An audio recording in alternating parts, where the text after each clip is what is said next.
एक बार एक युवक एक बौद्ध भिक्षु के पास गया और बोला, हे महात्मा, मैं बहुत परेशान रहता हूँ। मुझे बाहर से कोई परेशानी नहीं है, मैं पैसों में भी संपन्न हूँ और मुझे कोई शारीरिक रोग भी नहीं है, फिर भी मैं बहुत परेशान रहता हूँ।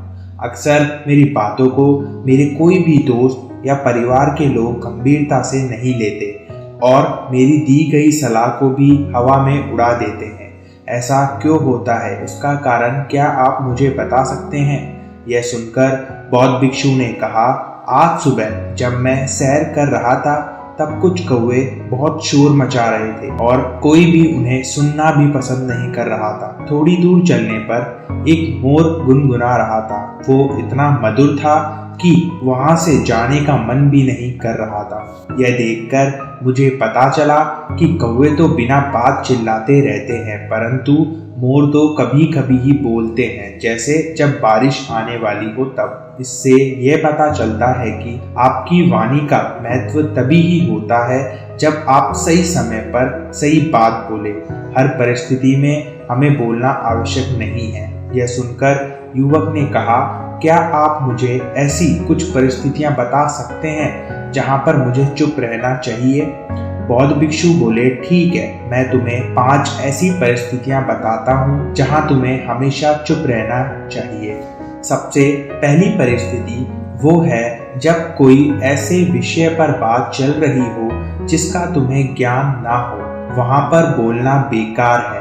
वहां अपना फालतू ज्ञान देने से तुम्हारा अपमान ही होगा। गलत जानकारी देना कभी कभी हानिकारक भी हो सकता है, इसलिए उस परिस्थिति में तुम्हें चुप ही रहना चाहिए। दूसरी जगह जहां तुम्हें चुप रहना चाहिए वो है खाना खाते समय। बुद्ध बताते हैं कि हमें खाना खाते वक्त उस खाने का पूर्ण तरह से स्वाद लेकर और उसमें मौजूद सारी ऊर्जा को ग्रहण करना चाहिए। हम अक्सर खाते वक्त बोलते हैं जिसके कारण हम रोग से ग्रस्त हो रहे हैं।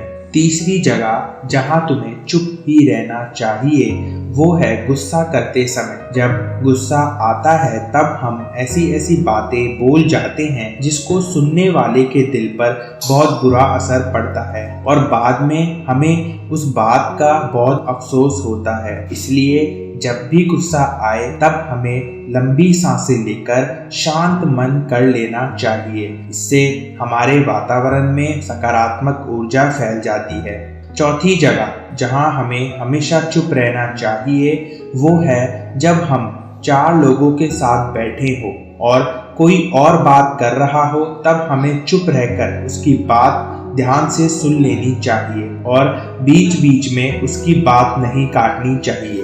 5वीं स्थिति जहां हमें चुप रहना चाहिए वो है जब आपके माँ बाप या कोई बड़ा आपको डांट रहा हो या फिर मार भी रहा हो, तब हमें उस स्थिति में चुप रहना चाहिए। इससे हमारा उनके प्रति सम्मान बना रहता है और ये बातें आपको हमेशा जमीन से जोड़े रखेगी।